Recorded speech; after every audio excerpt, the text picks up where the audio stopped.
E a nossa edição de hoje começa com as repercussões da prisão domiciliar do ex-presidente Jair Bolsonaro. A pressão pela anistia ganhou um novo patamar depois que representantes da oposição ocuparam as cadeiras da direção do plenário da Câmara para impedir o início da sessão. Além disso, deputados anunciaram que vão obstruir os trabalhos do Congresso Nacional. A estratégia inclui o uso de manobras regimentais para travar votações na Câmara e no Senado. O senador Flávio Bolsonaro, filho do ex-presidente, defendeu publicamente a atuação do grupo de oposição e apresentou 3 frentes: anistia aos condenados pelos ataques de 8 de janeiro de 2023, incluindo aí o pai dele, a aprovação da PEC que elimina o foro privilegiado e o impeachment de Alexandre de Moraes, ministro do STF. A proposta de perdão, no entanto, já foi abordada em outra frente legislativa e permanece travada na Câmara. O senador ainda publicou um vídeo em que afirma que o Brasil está uma bagunça, porque o Senado Federal não está fazendo o que deveria fazer. Olha que maluquice desse ser chamado Alexandre de Moraes. Como é que eu estou descumprindo a decisão cautelar dele se eu nem faço parte do processo? Eu não faço parte do processo, eu sou um parlamentar, eu sou um senador da República. Por causa dessa aberração jurídica de ele estender os efeitos de um processo a terceiros, é que, por exemplo, ele trouxe os Estados Unidos para dentro aqui do Brasil. A partir do momento em que ele começa a perseguir terceiros, que são americanos, que são empresas americanas, em procedimentos completamente ilegais, sigilosos, em que ele intima as pessoas por e-mail, pede para que uma rede X cumpra as decisões dele, mas não diga por que está cumprindo, diga aí que a pessoa está infringindo as suas cláusulas internas, aí, por isso que o perfil está sendo retirado do ar, ou porque uma postagem está sendo retirada do ar. É uma grande maluquice isso tudo, ele acabou com as prerrogativas parlamentares. Meu presidente Davi Alcolumbre, o que é que o senhor vai fazer com relação a isso? Porque eu sou um senador da República, eu quero a proteção da minha casa, para a qual eu fui eleito, assim como o senhor foi também. Porque não é mais possível o senhor fazer como o Rodrigo Pacheco, de ficar numa espécie de acordo para blindar um ministro do Supremo, quando ele claramente descumpriu a lei de impeachment, e ele deve sofrer um processo de impeachment que já era para ter começado muito antes. O Brasil tem essa bagunça porque o Senado Federal não está fazendo a sua parte. E óbvio que quando eu postei isso nas minhas redes sociais, eu fiz esse raciocínio. Bom, eu não tenho medida cautelar nenhuma contra mim, não faço parte desse processo, eu sou um parlamentar. Eu posso postar aquilo que eu quiser, eu não tenho restrição nenhuma. E já que o presidente Bolsonaro está apenas fazendo uma saudação para as pessoas que estão ali em Copacabana, não durou 15 segundos a fala dele, eu não vi problema nenhum. Assim como os advogados do Bolsonaro também não viram problema nenhum. Eles falam assim: Flávio, eu também não vejo problema nenhum, mas vai saber o que sai da cabeça do Alexandre de Moraes. E assim, na verdade, ele toma uma decisão monocrática, de uma forma covarde, responsabilizando Bolsonaro por terceiros. E não fui só eu que publiquei esse vídeo. Esse vídeo ele é um vídeo público. E você que está acompanhando a gente aí, lembra de deixar o seu like e se inscrever aqui no nosso canal, hein? Já somos mais de 1 milhão de inscritos, estamos falando ao vivo aqui, 7h08. Obrigado pela sua companhia, deixa aqui o seu comentário aí no chat, a gente conversando com especialistas aqui, você pode mandar também perguntas e a gente vai levar até os nossos convidados aqui, tá certo? Deixa o seu like aí com a gente. E olha, continuando no assunto aqui, o vice-presidente da Câmara, deputado Altineu Cortes, do PL do Rio de Janeiro, ameaçou colocar anistia para votação na ausência do presidente Hugo Mota. Altineu era líder da bancada do PL até assumir o cargo na direção da Câmara. Ele quem detém o poder sobre a pauta quando o Hugo não está presente. Eu, como primeiro vice-presidente da Câmara e primeiro vice-presidente do Congresso Nacional, sempre respeitei, como eleito vice-presidente, o presidente Hugo Mota, que tem a pauta da Câmara na sua mão e decide a pauta toda semana. Eu quero registrar aqui, já comuniquei ao presidente Hugo Mota, no primeiro momento que eu exercer a presidência plena da Câmara dos Deputados, ou seja, do presidente Hugo Mota se ausentar do país, eu irei pautar a anistia. Ao longo da tarde, o clima esquentou na esplanada dos ministérios. Deputados e senadores prometeram obstruir a pauta do Congresso Nacional até que os presidentes Hugo Motta, da Câmara, e Davi Alcolumbre, do Senado, dialoguem sobre a anistia aos condenados pelos atos de 8 de janeiro de 2023, sobre projetos anti-STF e o impeachment do ministro Alexandre de Moraes, do Supremo Tribunal Federal. Nós estamos começando agora uma ação na Câmara e no Senado, ocupando as duas mesas diretoras, e não sairemos de ambas mesas até que os presidentes das duas casas se reúnam para buscarmos resolver um problema de soberania nacional. O Congresso Nacional foi emudecido. O Congresso Nacional está tendo todas as suas prerrogativas retiradas pelo senhor ministro Alexandre de Moraes, que do alto da sua toga de ministro do STF, decidiu não respeitar mais a Constituição brasileira. E ao longo dos últimos meses vem produzindo perseguição política com a toga de magistrado. Ele é um violador de direitos humanos. Desde a Segunda Guerra Mundial, os países democráticos do mundo não toleram violadores de direitos humanos. E o Congresso brasileiro, na figura do líder da oposição que está na cadeira aqui, de presidente da Câmara dos Deputados, a oposição na Câmara e no Senado, a partir de agora, ocupam ambas as mesas e não sairemos daqui até que os presidentes de ambas casas busquem uma solução para pacificar o Brasil. Obrigado. O senador Eduardo Girão, do Novo do Ceará, publicou uma foto em que aparece sentado à mesa da presidência da casa ao lado dos também senadores Magno Malta, do PL do Espírito Santo, Damares Alves, do Republicanos do Distrito Federal, Jorge Seif, do PL de Santa Catarina, e Isalci Lucas, do PL do Distrito Federal, e também Jaime Bagatoli, do PL de Rondônia. A gente vai ver, inclusive, aí um tweet que foi publicado com essas informações nessa tarde, que foi realmente muito, muito esquentada. Tá ali, ó, a foto do pessoal ocupando as cadeiras ali, né, Cida? É a foto que ele publicou nas redes sociais dele, mostrando ali essa quantidade de representantes que estavam ali ao lado, né, e protestando. Então, aí a foto do Eduardo Girão publicada hoje em uma rede social. E na legenda, André, Girão escreveu que ele e os colegas estão ali até, né, que o Davi Alcolumbre, aí, o presidente do Senado, que tem ignorado os senadores de oposição independentes há 15 anos, possa agir para devolver a democracia ao Brasil. Fala, portanto, aí de Eduardo Girão. Mais cedo, parlamentares da oposição afirmaram haver uma escalada autoritária no país após a decisão de Moraes sobre Bolsonaro. O grupo pressiona pelo avanço de um processo de impeachment no Senado contra o magistrado do Supremo. Bom, e agora a gente vai até Brasília conversar com a editora de política Luciene Landim, ela que tem informações para a gente, atualização sobre esses assuntos, né, Luciene? O presidente da Câmara, Hugo Motta, e também do Senado, Davi Alcolumbre, se manifestaram sobre o assunto? Os dois, Síria. Hugo Motta se manifestou no final da tarde. Os dois, na verdade, se manifestaram no final da tarde. Hugo Motta, por meio de uma publicação no X, que eu vou ler aqui para vocês, ele disse que acompanha a situação em Brasília desde as primeiras horas do dia de hoje, esses atos da oposição, inclusive o que vem acontecendo no plenário da Câmara. A gente lembra como foi mostrado, né? A oposição tem ocupado a mesa do plenário da Câmara, que é justamente a mesa que Hugo Motta senta, também do Senado, onde Alcolumbre comanda as sessões.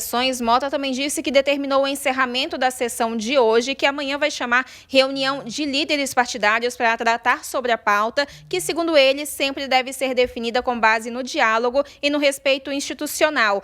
Segundo Hugo Motta, o parlamento deve ser a ponte para o entendimento. Já Davi Alcolumbre, presidente do Congresso Nacional e do Senado, se manifestou por meio de uma nota oficial. Ele disse que o parlamento tem obrigação com matérias essenciais ao povo e que a ocupação das mesas mesas dos plenários constitui exercício arbitrário das próprias razões, algo inusitado e alheio aos princípios democráticos. Alcolumbre também fez um chamado à serenidade e ao espírito de cooperação e disse que é preciso retomar os trabalhos. A gente está falando aqui da volta do recesso parlamentar, né? Ele falou que é preciso retomar os trabalhos com respeito, civilidade e diálogo e disse que também convocou uma reunião de líderes para que o bom senso prevaleça e que a atividade legislativa seja retomada de forma regular, inclusive para que todas as correntes políticas possam se expressar livremente, tanto na Câmara dos Deputados quanto no Senado. Eu queria só destacar, Síria, André, que a gente mostrou agora há pouco a fala do líder do PL na Câmara dos Deputados, Sóstenes Cavalcante,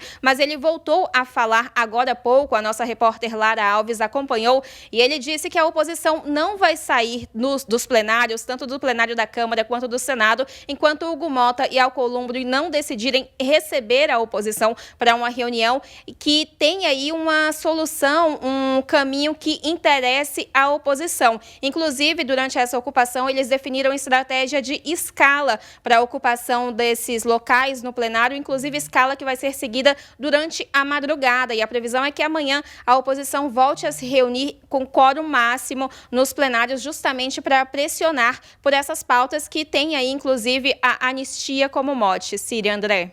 Pois é, o Luciene, e olha, logo depois da fala do Sóstenes Cavalcante, que a gente mostrou agora há pouco aqui, Lindbergh Farias, que é vice-líder da maioria na Câmara dos Deputados e também vice-líder do governo, chamou as atitudes de oposição de continuidade da trama golpista investigada pelo Supremo Tribunal Federal. Vamos acompanhar o que disse o deputado Lindbergh. O que está acontecendo hoje aqui no Parlamento é inaceitável.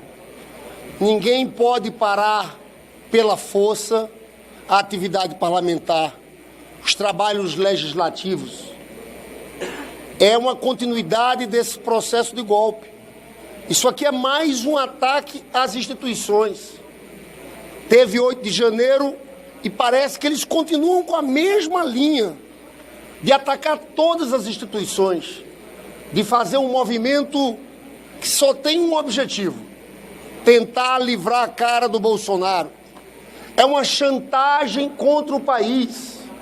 Estão ameaçando no caso das tarifas, envolvendo uma potência estrangeira. E aqui querem parar os trabalhos legislativos. O Brasil tem pressa. Nós temos uma economia e nós temos uma prioridade nesse momento, que é votar a isenção de imposto de renda até R$5 mil e a taxação dos mais ricos. A gente sabe que eles se opõem a esse projeto, mas nós temos certeza que tem uma maioria consolidada para votarmos esse projeto. É inaceitável a pauta que eles tentam impor à força, porque o problema é esse. Hoje disseram anistia. Se esse parlamento vota a anistia, depois de toda essa chantagem, é uma desmoralização. A outro ponto de pauta deles é o impeachment do Alexandre de Moraes. Foro privilegiado, essa não é nossa pauta. A nossa pauta é a vida do povo. É isenção de imposto de renda. É instalar a PEC da segurança. E é claro que para nós, esse é um ponto que vocês acompanham, é inadmissível que Eduardo Bolsonaro continue como deputado em exercício. Carla Zambelli presa na Itália como deputada em exercício. E é mais inadmissível ainda que Eduardo Bolsonaro continue recebendo salário com assessores. Então a gente quer providências. Hoje aqui, nós já ligamos para o presidente Hugo Mota, que estava no evento na Paraíba, com o ministro Padilha, mas está retornando. Aqui é responsabilidade do presidente da casa reestabelecer o controle e a ordem. A palavra para definir o que houve aqui foi um sequestro da mesa do parlamento. Foi um atentado grave. Nós não podemos subestimar em relação ao que está acontecendo hoje aqui. É um ataque violento ao parlamento. Todas as instituições estão sendo ameaçadas nesse momento. Bom, e tem uma enquete para você lá nas nossas redes sociais agora, aqui no nosso chat, né? Você concorda ou não com a prisão domiciliar do ex-presidente Jair Bolsonaro? Então, é só você votar, a gente quer saber a sua opinião. Bom, e continuando essa repercussão da prisão domiciliar do ex-presidente Jair Bolsonaro, pelas redes sociais, políticos e apoiadores manifestaram muita indignação. O deputado federal mineiro Nicolas Ferreira, do PL, classificou como várzea a decisão do ministro do Supremo Tribunal Federal, Alexandre de Moraes, que determinou a prisão de Bolsonaro. É isso mesmo. Prisão domiciliar decretada para Jair Bolsonaro por Alexandre de Moraes. E qual foi o motivo? Foi corrupção? Não. Rachadinha? Também não. Lavagem de dinheiro, corrupção passiva, como Lula foi condenado? Também não. Foi porque roubou pessoas no INSS? Também não. Qual foi o motivo então, Nicolas? Pasme. Porque ele teria usado redes sociais de outros para poder potencializar a manifestação do dia 3 de agosto. Como se ele tivesse feito também parte dos ataques ao STF. Agora, peraí. Ele me cita na decisão. E olha só que interessante. Eu falo no dia da manifestação o seguinte, olha, ele não pode falar na nossa democracia, mas ele pode ver. E aí ele vê. E olha só que ditadura confusa, né? Ele não pode falar, não pode dar entrevista, mas se uma outra pessoa filma ele e posta nas redes sociais, aquela pessoa é responsabilizada e ele também é responsabilizado? Como assim? Ele literalmente agora está preso usando tornozeleira eletrônica, coisa que nenhum corrupto nesse país mais usa, porque alguém postou um conteúdo dele. Um ex-presidente da República está preso agora na sua casa porque alguma outra pessoa postou um conteúdo dele. Preso por nem falar. Essa é a realidade aqui do nosso país. Mas o mais interessante ainda não chegou. Que foi justamente hoje que eles decretam a prisão de Jair Bolsonaro. No dia que vaza diversos documentos e conversas que até então só estavam no conhecimento do ex-assessor do Moraes, que divulgou como eles estavam fazendo para poder prender as pessoas do dia 8. De maneira completamente perseguitória, né? Persecutória de política. Ou seja, por postagem da internet mandava prender as pessoas. E obviamente isso chocou todo mundo. E coincidentemente, hoje manda prender Jair Messias Bolsonaro. Posso falar? Lei Magnitsky é pouco para Alexandre de Moraes. O que resta para ele mesmo é uma boa cadeia. O governador de São Paulo, Tarcísio de Freitas, também se manifestou por meio de uma rede social. Ele disse, sem citar o STF, que a prisão domiciliar de Bolsonaro é absurda e ainda afirmou que Bolsonaro foi julgado e condenado muito antes de tudo começar por uma tentativa de golpe que, segundo ele, não existiu. A prisão do Bolsonaro é um absurdo. A verdade é que Bolsonaro foi julgado e condenado muito antes de tudo começar. Uma tentativa de golpe que não aconteceu, um crime que não existiu e acusações que ninguém consegue provar. Vale a pena acabar com a democracia sob pretexto de salvá-la? Será que não está claro que estamos avançando em cima de garantias individuais? Já passou da hora das instituições tomarem iniciativas para desescalar a crise, acabarem com uma disputa que resulta em soma zero, que mostra incapacidade de resolver e mediar conflitos, que não gera outro efeito senão a perda de confiança. Hoje, cada um de nós brasileiros, de bem, que acredita na liberdade, na democracia e na justiça, está sendo punido também. Mas saibam, não vão calar esse movimento. Força, presidente, estamos com você.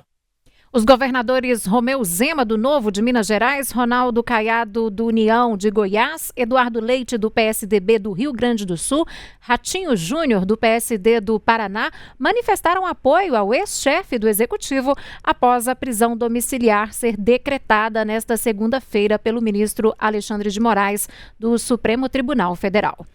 Por meio da plataforma X, Zema escreveu que a prisão é mais um capítulo sombrio na história de perseguição política do STF. Ele manifestou solidariedade ao ex-presidente e disse que Alexandre de Moraes agora colocou Bolsonaro em prisão domiciliar por ter sua voz ouvida nas redes. O presidente dos Estados Unidos, Donald Trump, mandou o recado para o STF após prisão de Bolsonaro. Em nota, o Bureau para Assuntos do Hemisfério Ocidental afirmou que os Estados Unidos condenam a Ordem de Moraes e responsabilizarão todos aqueles que colaborarem ou facilitarem condutas sancionadas. Tá aí para você na tela, né? O ministro Alexandre de Moraes, já sancionado pelos Estados Unidos por violações de direitos humanos, continua usando as instituições brasileiras para silenciar a oposição e ameaçar a democracia, impor ainda mais restrições à capacidade de Jair Bolsonaro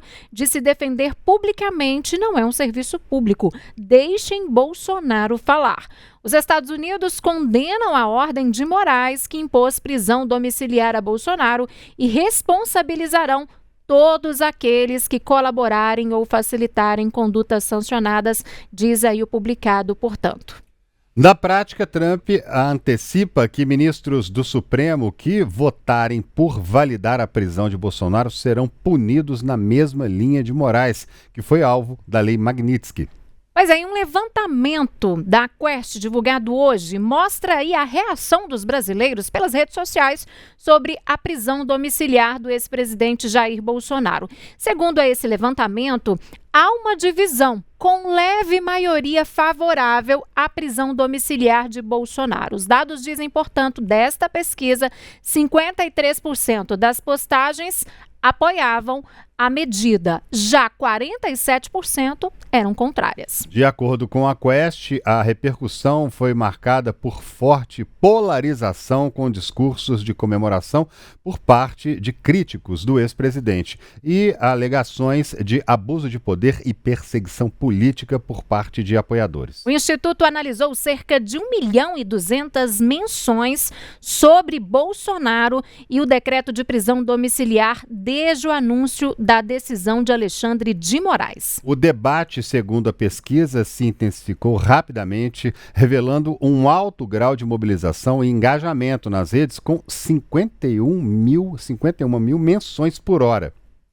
Bom, e agora, para nos ajudar a entender todo este cenário que está se desenrolando aí, nós convidamos o advogado criminalista Ricardo Souza, a quem eu dou boa noite, as boas-vindas aqui ao Tempo News, e já começo perguntando para o senhor, como que o senhor avalia aí a repercussão dessa decisão dentro do Estado Democrático de Direito? Boa noite, tudo bem? Boa noite, audiência também. O que acontece? É mais um capítulo que nós estamos assistindo aí, né, dessa história que se desenrola nos últimos meses, né? As ameaças agora do presidente Donald Trump, elas não só estão direcionadas à figura do ministro Alexandre de Moraes, o que nós já estávamos acostumados com isso, mas agora parece que se intensificaram, né? No sentido de que, caso a decisão do ministro Alexandre de ter determinada prisão domiciliar seja referendada pelos outros ministros da turma, isso talvez pudesse atingi-los, né? Então, assim, nós estamos diante de um novo degrau nessa escalada aí de tensões entre as duas nações.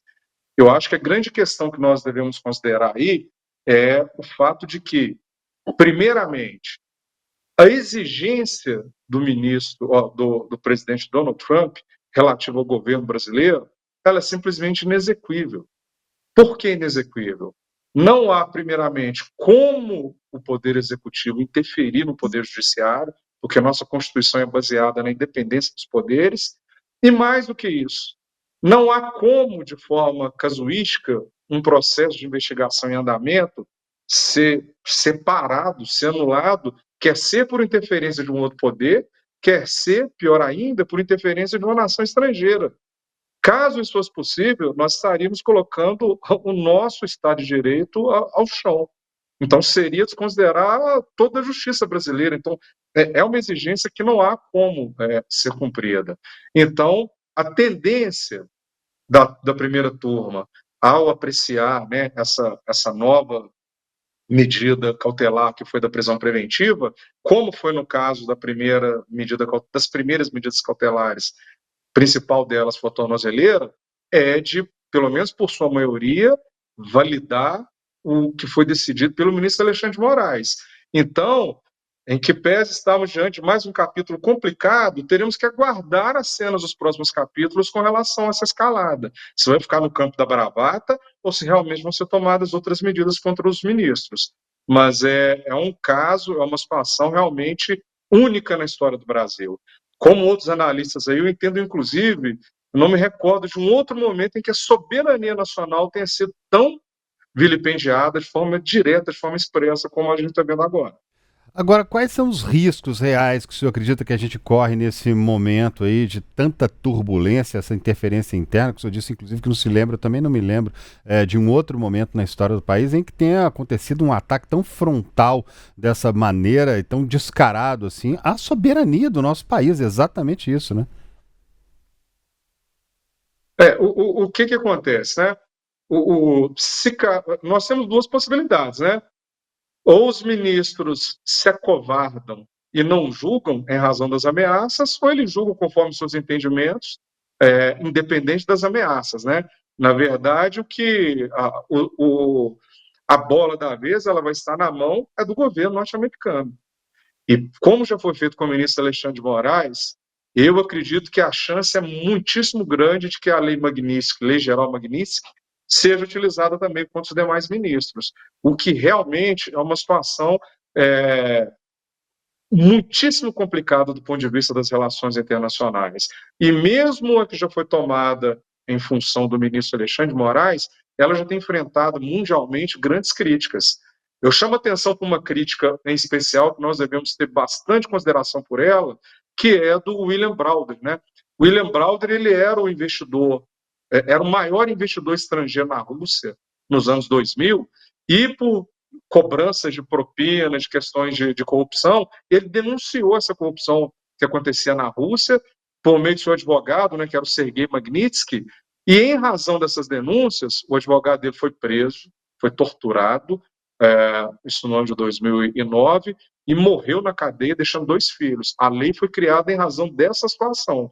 O próprio William Browder, se manifestando na semana passada, ele disse que o que está sendo feito com o Brasil, na época com o ministro Alexandre de Moraes, não guardava qualquer relação com os motivos pelos quais a lei foi criada, que era uma deturpação expressa daquilo, né? Então, eu acho que esse ponto de vista aí, internacionalmente, é o que tem prevalecido. A gente não pode, assim, ter uma bola de cristal, mas o que vem pela frente aí não me parece muito positivo, não. Agora, parlamentares da oposição têm pedido aí veementemente o impeachment, né, do ministro Alexandre de Moraes. Juridicamente, é viável isso acontecer aí por uma decisão judicial? Ou seja, é viável o impeachment de um ministro por decisões judiciais? Por decisões judiciais, não seria viável, não, né? Só que, assim, nós não estamos num momento em que as coisas acontecem de uma forma tão lógica, né?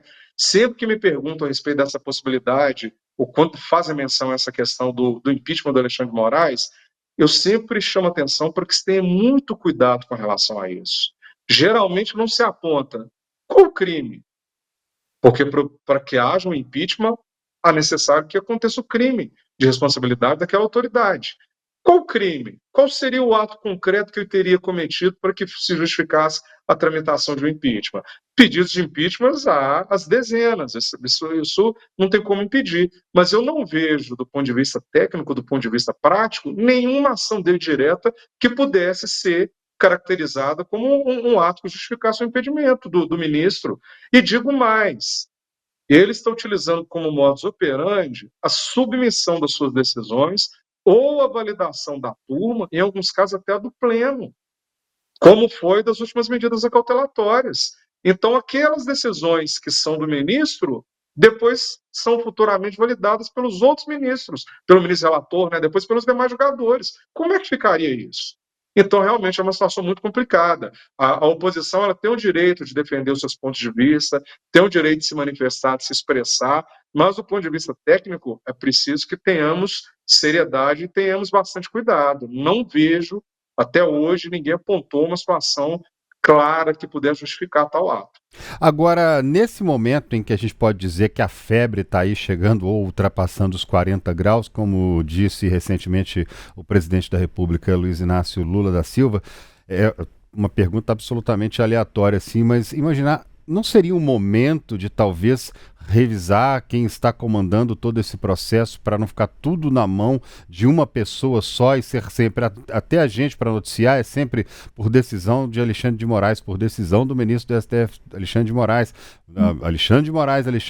Não seria o momento de talvez uma união da própria justiça para poder dividir essas decisões de forma mais clara, que pelo jeito, de um modo geral, as pessoas não estão compreendendo bem que essa decisão não é apenas de Alexandre de Moraes, ele fala em nome do STF também, né?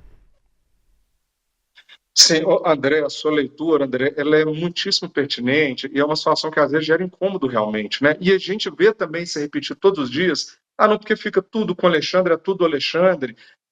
Não é tanto assim, não. Como eu disse, ele tem submetido as decisões, mas aí a gente tem que tomar cuidado com outra situação, com a faca de dois gumes. Por quê?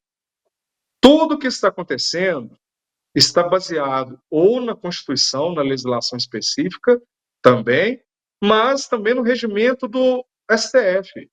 Se nós, por conta de uma situação casuística, por conta de quem está sendo julgado, né, porque seria isso, considerando que quem está sendo julgado é um político de grande relevância, que ainda tem muitos votos, que ainda tem muita importância, considerando que tem um apoio de parte da população, em razão disso, nós alterarmos as regras do julgamento, primeiro que seria uma situação excepcional e que fugiria à justiça. A lei deve valer para todos, independente de quem seja.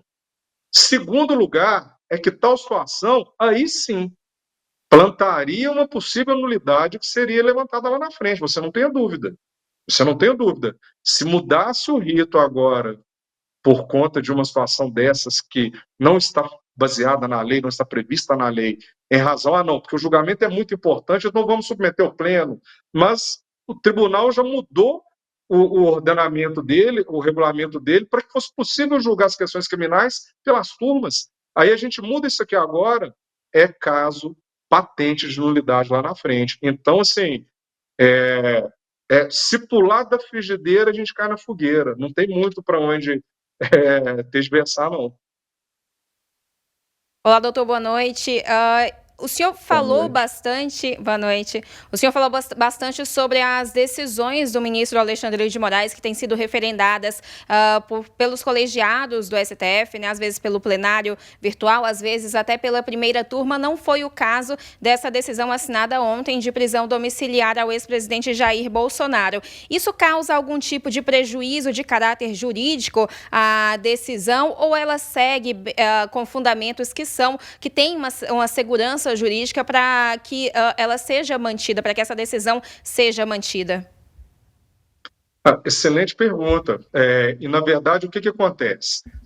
Eu acredito que ele poderia submeter, ele pode submeter, mas ele não necessariamente tem que submeter. Por quê? Essa decisão, na verdade, ela é um resultado, ela é uma concatenação daquelas medidas cautelares que já foram deferidas na decisão anterior. Deixa eu ver se eu consigo explicar melhor. Quando o ministro determinou aquelas medidas cautelares, e além das medidas, uma série de obrigações, isso é, no direito penal, considerado um benefício ao réu. Então, uma vantagem que o réu tem, por quê? Poderia ser o caso de uma prisão preventiva, ele teria que ficar preso realmente em regime fechado, e, alternativamente, o julgador concede a ele outras medidas cautelares para garantir que o processo siga normalmente, mas que ele não tenha uma medida tão gravosa. E definiu aquelas cautelares, né, mas uma série de obrigações. Na medida que se descumpre uma das obrigações, requisito daquela cautelar, imediatamente a hipótese de prisão preventiva. Então, quando a turma validou aquela primeira decisão do Alexandre de Moraes, ela está validando, inclusive, as consequências que estão sendo aplicadas agora. Uma coisa está contida dentro da outra. Ele pode até submeter, mas não seria o caso de uma nova decisão. Na verdade, até se nós fôssemos analisar no rigor técnico, o ministro Alexandre de Moraes, ele nem poderia ter dado essa prisão domiciliar. Esse caso seria um caso exemplar de prisão preventiva. Ele deveria ter decretado a prisão preventiva em razão do descumprimento das obrigações e, na sequência, ele poderia converter essa prisão preventiva, se houvesse os requisitos, em prisão domiciliar. Ele já determinou de cara a prisão domiciliar, que é mais benéfica ao réu. Então, assim, do ponto de vista técnico, se ele não submeter a primeira turma, não há qualquer irregularidade, porque isso já foi referendado. Agora, a prisão domiciliar, ela pode acelerar a tramitação aí do inquérito que investiga Eduardo Bolsonaro? Eu falo justamente por ter aí um dos envolvidos preso, né? Mesmo que de forma ali domiciliar. Isso faz sentido? Essa é uma regra no direito penal assim, mundial, né? Esse é um princípio. Se eu tenho um dos investigados, um dos réus presos, há que se ter uma celeridade maior com o processo. Obviamente, aqui essa situação é mitigada, né? Uma prisão domiciliar. Então, assim, não tem aquela gravidade toda de um regime fechado, mas a tendência, sim, é de que o processo seja acelerado, porque agora ele passa a ter prioridade nessa tramitação. Então, a gente acredita que realmente possa se desenrolar de uma forma mais célere. Sim, agora eu não sei se está na sua área de atuação aqui, mas a gente tem uma pergunta aqui do Carlos Pinheiro, ó, perguntando o seguinte: se existe a possibilidade de o presidente dos Estados Unidos tornar Bolsonaro cidadão americano. Está perguntando aqui, no caso, né, de Trump querer ajudar mais Bolsonaro e torná-lo um cidadão americano. Essa é uma decisão que pode estar na mão de um presidente norte-americano. Em se tratando do atual presidente americano, acho que sim, tudo é possível, né? Se nós fôssemos analisar o trâmite regular para isso, né, do direito internacional, essa situação não seria tão simples assim. E mesmo que ele determinasse, mesmo que ele considerasse o presidente Bolsonaro como um nacional americano, nós temos uma situação semelhante ao caso até da Zambelli, que nós deveríamos ter que analisar, num segundo momento, a nacionalidade preponderante, né? Isso se fosse ser discutido onde é que a pena seria executada. Mas aqui ele já está sendo julgado, ainda não existe pena, né? Mas caso venha futuramente a surgir uma pena, ele já está aqui, já está preso aqui no Brasil. Não há motivo, não há sentido nenhum para que houvesse, por exemplo, um pedido de extradição, uma coisa nesse sentido, porque a nacionalidade preponderante é brasileira, o processo está correndo aqui, o crime aconteceu supostamente aqui e o julgamento também. Tá certo. Ricardo Souza, advogado criminalista, muito obrigada mais uma vez por participar conosco aqui do Tempo News e uma ótima noite para você. Para vocês também, é sempre um grande prazer.